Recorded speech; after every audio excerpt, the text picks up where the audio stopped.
Playing with Michael Jackson was I did a lot of gigs with Michael, and he was just such an amazing performer. I'd make a great zombie. I've been there.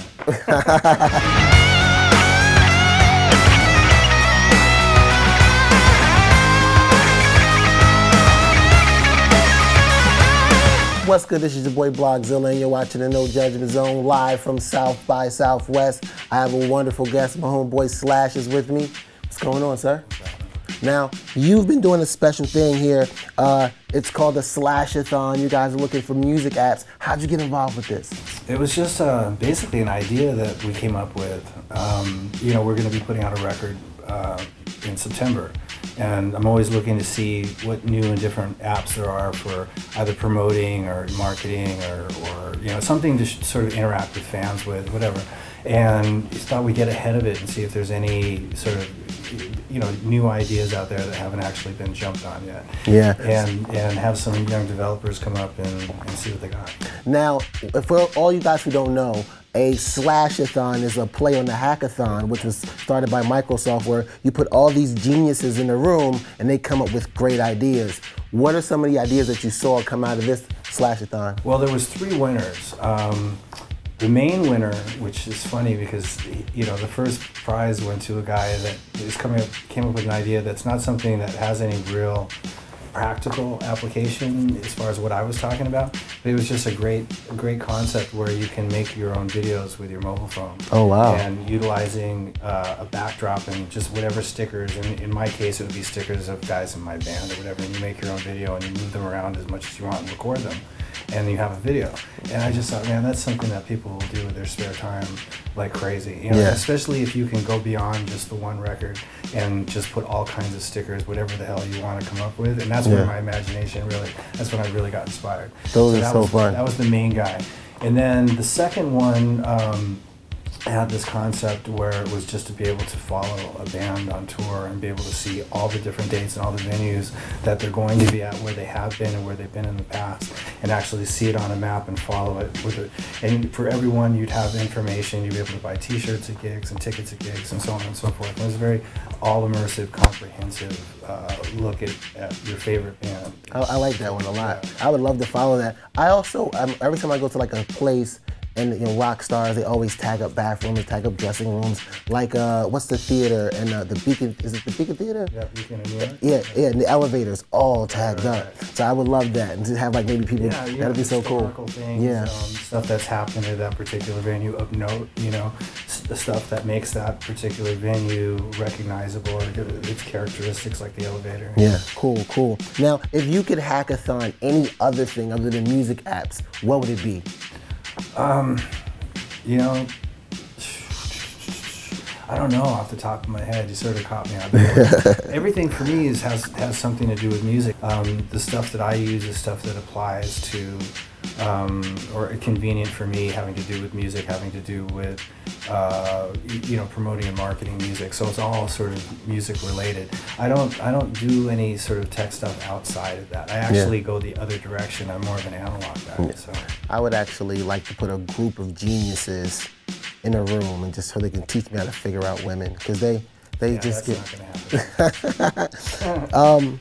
Now you're also performing down here. You're going to do a Hendrix tribute. Yeah. Well, Wayne Kramer, famous from the MC5 and one of my good buddies, contacted me and told me he was putting together this Hendrix tribute that's going to be at South by Southwest, which just happened to coincide with my hackathon. So I said, I'll be there. Oh, cool. So it's just a bunch of different musicians paying homage to Jimi Hendrix and jamming on his songs. Have you seen the movie they did for him? I have not yet. Oh. Not yet. The Jimmy all by my side, yeah. Yeah. So that's Andre 3000. Yeah. I'm dying to see what his take on Hendrix is. I saw it. I think he does pretty good. Yeah, I'm sure he does. Yeah. If anybody could pull that off, it would be him. You also are a big fan of The Walking Dead. Yeah. Did you know Emily, the girl who plays Beth? Right. She sings too. No, I had no idea. Yeah, she actually performed out here. Yeah. Well, that's great to know. If you, like, what do you like about the show? 'Cause I love the show. Well, you know, the funny thing about the show is when it came out, I didn't pay any attention to it. I think I tried to watch it a couple times, and I was like in the middle of the season, and it was just a show, and there's some zombies, and I missed the beginning, so I couldn't be bothered. And I thought zombies were all played out. I'm a big horror fan, so I didn't watch it. And then this past Halloween, it was in the middle of the fourth season, and I just had it on, and they were playing back-to-back episodes, and I was like, man, this is amazing. Yeah. And so then the following Christmas, they did a marathon, and I just TiVo'd it, and I started on the very first episode. I got sucked right into it, and now I'm a huge fan. Yeah, it's pretty cool. I would love to see you as a zombie on the show. Right? I make a great zombie. I've been there.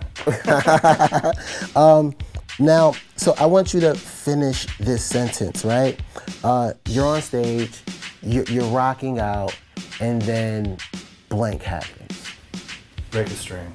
Ooh, how do you go on after that? You have to just keep playing. I've pretty much learned how to play as much as needs to be in our set, missing any one of 6 strings. Yeah. Because it's happened.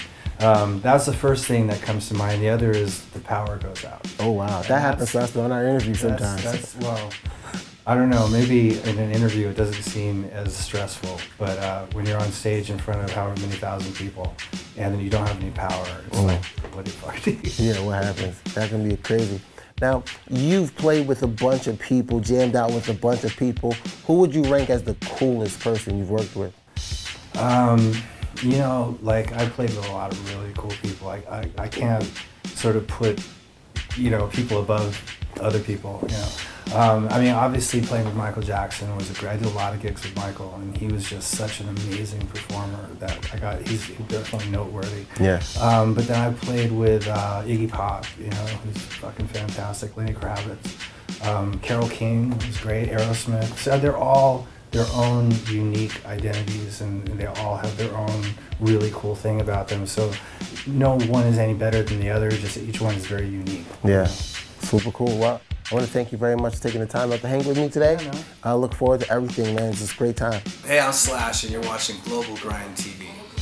Tonight, yeah, I ain't stop loving you. Yeah, by the time you see this, it was out now. Yeah, go check it out. Plays this nut. Angel. This nut who